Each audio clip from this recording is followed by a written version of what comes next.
يا صباح الفل والجمال والحلاوة يا حلوين، صباحكم فل ويومكم نادي يا رب. النهاردة أول يوم في يومياتي، يوميات امرأة عاملة. فقلت أخدكم معايا جولة كده في اليوم. قلت أبدأ معاكم اليوم كده بالشمس والجمال والمنظر الحلو، وطبعا بعدها هنبدأ نصلي طبعا صلاة الصبح شيء أكيد. وقلنا بقى نفوق كده بكوباية نسكافيه حلوة. أنا كنت بدأت أصبها عشان نسيت إن أنا بصور، فقلت بقى اخدكم معايا كده. انا ببدأ شغل بقى خلاص يومي الصبح مع اول مكالمة، وخلاص كده بقى ايه، يومنا قلب جد بقى خلاص. حتى هنا باي باي لكم ان هو يلا بقى سلام. طبعا استاذ سليم ما سابنيش في حالي، كل شويه بقى عمال يصحى ويقوم وينام ويجي جنبي لحد بقى ما خلاص صحي بقى خالص. فقلنا يلا بقى نقوم نعمل فطار. هو الصراحه قام عمل لنفسه الفطار النهارده، عمل لنفسه كورن فليكس. انا للاسف الفيديو، باقي الفيديو او باقي المقطع ده ما كملش. انا كنت مصور لكم وهو بيكمل باقي الكورن فليكس بتاعه. عمل كورن فليكس، حطينا طبعا عليه اللبن ودخلناه الميكرويف، وقطعنا بقى عليه عنب وتفاح. كان حلو يا رولو. اه كان حلو قوي. قلت بقى لا، مش سيرين بس لوحده اللي هيفطر، لا افطر بقى انا كمان معاه. قمت بقى عملت لي شويه جبنه قريش. انا جايبه جبنه قريش بس كانت عدبه قوي، فحطيت عليها شويه ملح الاول في الطبق، وحطيت عليها الجبنه القريش قلبتها. وبعديها بقى هبدا اقطع عليها، هقطعوا بقى عليها اللي انتوا عايزينه. انا هقطع عليها فلفل الوان، انتوا بقى عايزين تقطعوا عليها قوطه، عايزين تقطعوا عليها خيار. وطبعا حطيت عليها شويه بذور شيا كده، بيقولوا ان هي بتنفش كده في المعده، فقلت احط عليها شويه بذور شيا والفلفل الالوان. وهحط عليها بقى عشان يطريها كده شويه زيت زيتون، كان جايلي من مطروح.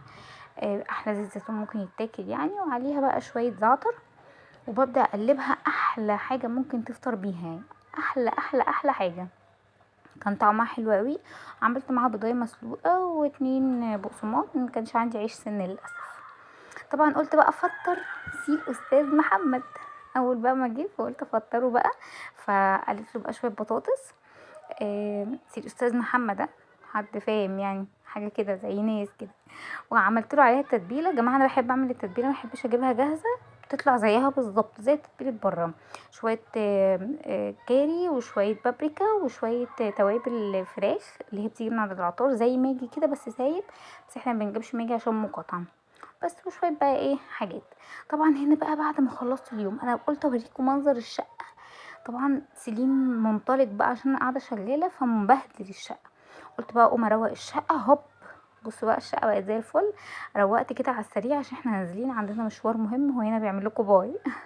عندنا مشوار مهم طبعا النهارده، تدريب ايه، تدريب سباحه. طبعا سليم عايزه اقول لكم ان هو لاول مره يضحك في البسين وما يبقاش خايف ويقعد هنا. كان الكابتن بيجري انت بتجري وراه ولا هو اللي بيجري وراك؟ هو بيجري ورايا. لاول مره ما يبقاش خايف. بصي ايوه، لاول مره ما يبقاش خايف في البسين علشان طبعا يعني اخوات باباه عماته الاتنين كانوا موجودين، هما بيحبوه قوي وهو بيحبهم قوي، فكانوا بقى قاعدين بيشجعوه. فكان منطلق الصراحه النهارده، اول مره اشوف سليم كان منطلق كده. عايزه اقول لكم ان هو كان يعني من الحاجات اللي بسطتني جدا انه كان مأثر على نفسيتي، فكره ان انا مش عارفه اظبط له مواعيده، مش عارفه اوديه الصبح زي باقي الاطفال. فهو ده، طب يمكن يكون هو ده اللي مخليه يعيط دايما ومش حابب التمرين. فلا الحمد لله الحمد لله الحمد لله النهارده كان منطلق جدا وكان مبسوط. حتى انا من انبساطي ما مشيناش على طول، فضلنا بقى قاعدين في المايه شويه. وبعديها بعد ما طلع قعدنا برضو فضلنا قاعدين شويه عشان يلعب هو وولاد عماته. فكان يوم بصراحه جميل قوي معاهم، وكان نفسي اكمل معاكم بقى اليوم في البيت، بس اليوم كمل في التمرين بقى. بس وهنا بقى سليم جاي يقول لكم باي.